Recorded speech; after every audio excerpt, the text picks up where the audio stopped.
What's up, guys? Welcome back to the channel. Here we are with another reaction video, guys. We are back with Palki Sharma. Absolutely love getting to hear her speak, and I love this guy's podcast and getting to react to clips from it. Pakistan may break up soon. What's going on with this? Before we dive in, make sure you guys subscribe, ring notification bell, give the video a thumbs up. Let's do it. Highlights channel of the Ranveer Show. This is TRS Clips. What's your take on Pakistan's current and future scenarios? Pakistan is a perpetual nuisance, is how I put it. But right now they are in a bit of a spot because see, their traditional support base has been the US. And while you see how Prime Minister Modi is going to be going on a state visit to the US this summer, and we are like a strategic partner, comprehensive strategic partner, whatever, everything's going great. We are working together on semiconductors, military, da da da da da. It wasn't always like that. For the longest time, the Americans kept India in play, but also kept India in check. And to keep India in check, they kept promoting the Pakistanis. It's a fact. We've all seen how when we were developing missiles in the 90s, the Americans imposed sanctions on us, on ISRO, on DRDO, on others. But the Pakistanis were doing whatever they were doing with the AQ Khan network, and they just, Bush Senior, and then for a brief while, Clinton also looked the other way. I think the turning point really was the Kargil misadventure from the Pakistani side. Until then, they were given a lot of leeway and they were given a lot of money. Now what's happened is that money, the source of that money is drying up. And now they're depending on the Chinese for that money. But the Chinese money is very, very tricky to get. It is a debt trap. And they will not think twice before pulling the rug from under your feet.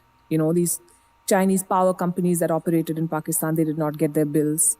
So Pakistan was plunged into darkness for the longest time. You must have seen about the, nationwide power cuts. So those things happened. Oh, wow. Then the Pakistani state invested a lot on the Taliban. Now the Taliban have a country to run. Yeah. And the Taliban are showing them that they also have a mind of their own. They are behaving like the Taliban. And that poses a serious security challenge. I don't know if you followed the news, but in recent weeks, there have been cases of gunfire at the border between Pakistan and Afghanistan. They're fighting back. And they're saying, if you want us to curb terrorists on your soil, the Pakistani Taliban, you will have to pay for it. And you'll have to pay this much money. Where will they pay from? They can barely run their country. So the economy... It sounds like Pakistan definitely struggling. It sounds like they had a great partnership with the U.S. for a while, where the U.S. was kind of funding them, and I guess kind of funding them to keep India in check. But it sounds like India and the U.S. are creating a pretty good partnership at the moment. And so that kind of leaves Pakistan out in the dry. You feel me? So with the money drying up from the U.S., Pakistan like, okay, let's go over here to China. And I'm so sorry I say you feel me so much. It's just a part of how I talk. I'll try not to. But Pakistan was like, let's go over here to China. But she said that China money tricky. China gonna put you into a debt trap. China is like, we'll give you this money, but it's gonna come with many strings attached. And so I guess China power companies plunged the Pakistan in the darkness.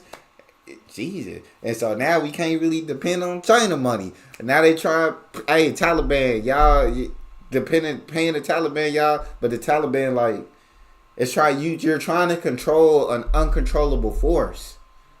And so the Taliban, like, if y'all want us to do this, y'all gonna have to pay us. Y'all gonna have to come out of pocket, but that's where we pause this. Like, where Pakistan gonna get the money from to pay the Taliban to curb terrorism? Because Taliban said we ain't working for free. Money. Where will they pay from? They can barely run their country. So the economy is on the brink of collapse. The source of money is drying up. Oof. Pakistan is also for the longest time depended on countries in West Asia with their whole Muslim Ummah brotherhood thing.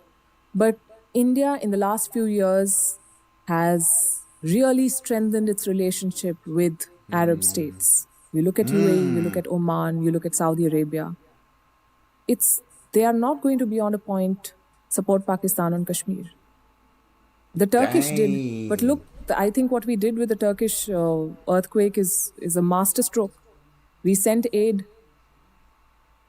So we are neutralizing slowly all of the pockets of support that the Pakistani regime had. Dang. And now there's so much disturbance within. Imran Khan, every day they say he's going to be arrested. He still remains a very popular leader. There's unrest in Balochistan. There's unrest in Khyber Pakhtunkhwa. It's like the perfect storm that Pakistan is going through. And we don't want the state to collapse because we can't change the geography. We can't change who our neighbor is. Yeah. And all of that tension will, to some level, spill over. What's your geopolitical prediction? Is it too complicated? No, this is great. You can go even deeper. No. Nah, she's doing absolutely. I love getting to hear her speak. So it's like she doesn't want the state to collapse because that tension can spill over. But it sounds like Pakistan's going through a kind of, when it rains, you know what I'm saying, storm. Like, when it rains, it pours. I couldn't think of what I was saying. When it rains, it pours. Like, everything's happening. And it's like the perfect storm, I guess, as she explained. And so as India is creating these incredible, or strengthening these relationships with all the countries that I guess that were more so supporting Pakistan, were standing up for Pakistan and had their back. Well, India is now strengthening relationships with each of these countries. And so now Pakistan's kind of running out of less and less places to turn to for support and turn to for money. And so while the money's drying up, they're running out of less places to turn to. At the same time, you got, I'm not sure what his name was, but I guess he's a great leader in Pakistan. They're going through a turmoil. Is he going to be arrested? And the economy's down. And it's like she said, when it rains, it pours. The perfect storm. No, this is fine, I think. But I thought I touched too many threads. People love this kind of content. Oh, great. Yeah. Yes. Geopolitics is really kind of awaited by college students now and by teenagers, which is what's cool. When I was a teenager, it wasn't the case. Didn't know what's up. Internet's made people smarter through information, and now it's the age of opinions. So anyway, go on. What's your geopolitical prediction? Because I feel it's one thing to talk about what's happening now, and there are very few people who can kind of, I don't want to say predict the future because it sounds gimmicky, but that's basically what I'm asking you to do about Pakistan. Like, where do you think it's going in this decade? And you're the right person to answer this because of how much you have to observe because of your job.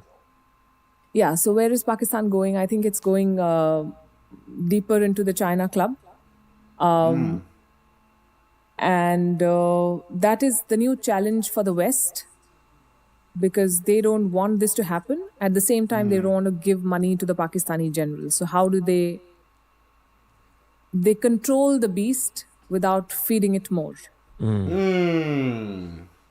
So the world wants to make sure that Pakistan does not become another North Korea. It also doesn't become another Afghanistan. But Pakistan in itself, I think the world is very late in realizing how much of a threat it poses. And there is no such thing as a good terrorist and a bad terrorist. For the longest time, the kind of money the Americans have pumped into Pakistan is insane. They've given them weapons, they've given them practically everything they wanted. It's such a skewed policy. And now they're doing the same thing with Ukraine. Ukraine is being supplied a lot of ammunition that is coming from Pakistan. Poland and the UK and Canada, they've signed deals. They're working with the Pakistanis.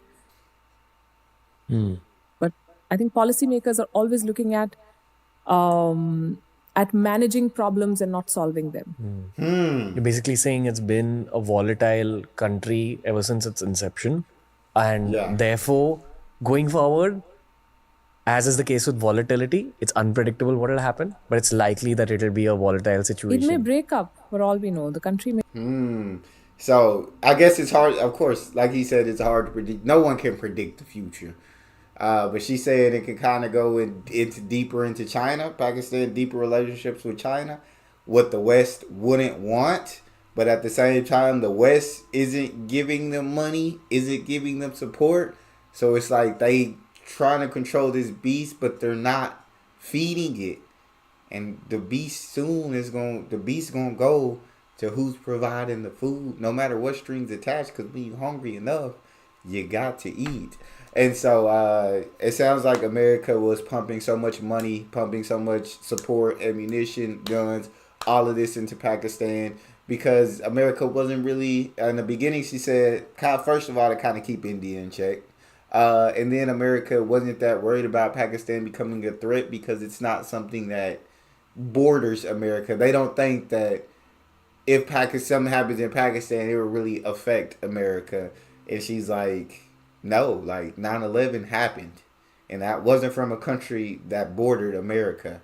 And it's like Pakistan is becoming a very volatile place and you don't know what's going to happen. And know what I'm saying? They could become, like she said, you don't want them to become another North Korea. You don't want them to become another Afghanistan. But you don't know what's going to happen there. It's very unpredictable and volatile. What will happen? But it's likely that it'll be a volatile situation. It may break up, for all we know. The country may break up. There's just too much tension. And the fault lines are really beginning to show. Wow. Do you have a prediction for roughly when? No. Okay. I'm not into predictions. You do believe that borders constantly change, as is the case with history, right? Like borders constantly change over the course of human history. Yeah. But after the borders changed a lot, but I think in the last 100-odd years, with the concept of nation states emerging, we're not kingdoms anymore. We're not like countries operate in multilateral forums with rules that apply, and most in the 200-odd countries that we have in this world, barring a handful, most do follow those rules. So I think going forward, climate change will change more borders than geopolitics. Okay. 1,000 years from now, if the human race still exists, they're going to look at our generation and our great-grandparents' generation as roughly the same time. Yeah. Because it's 1,000 years in the future. Yeah, but they'll watch our podcast and they'll know it's not the same. Unless a comet hits Earth, which it might in the next 1,000 years, and internet wires get destroyed and data gets destroyed on That'd memory be cards. crazy. That's an actual possibility. If a comet hits. Wow. Yeah, and comets hit the Earth regularly. It's just not spoken about enough and cause a lot of damage. Look at Well, let's just pray that don't no comets strike Earth. I ain't know they hit Earth regularly. But he said, I guess they don't cause a lot of damage and they're not much spoken about probably because they don't cause a lot of damage. But let's pray that everything that's going on, all the data and everything doesn't get wiped out. the work of someone called Randall Carlson. Sorry, we're going astray. No, it's okay. Okay. But I still believe that during our lifetimes we are going to see some borders change. Yes, we are seeing borders change. This whole thing with Ukraine, it's happening. Yes, borders are changing. Okay. So these are playlists made especially for you, tailor-made learning experiences for you. I absolutely love watching these videos. I'm becoming a big fan of geopolitics and just kind of learning. I'm diving into a subject that obviously I came in knowing nothing about. But the more I get to watch these videos, the more I check them out, the more I get to learn, the more I want to continue to learn. This was an incredible video. And if you guys enjoyed this reaction video, make sure to check this one out. I think you'd enjoy it just as much. That's all we got for this one. It's your boy Neal, out.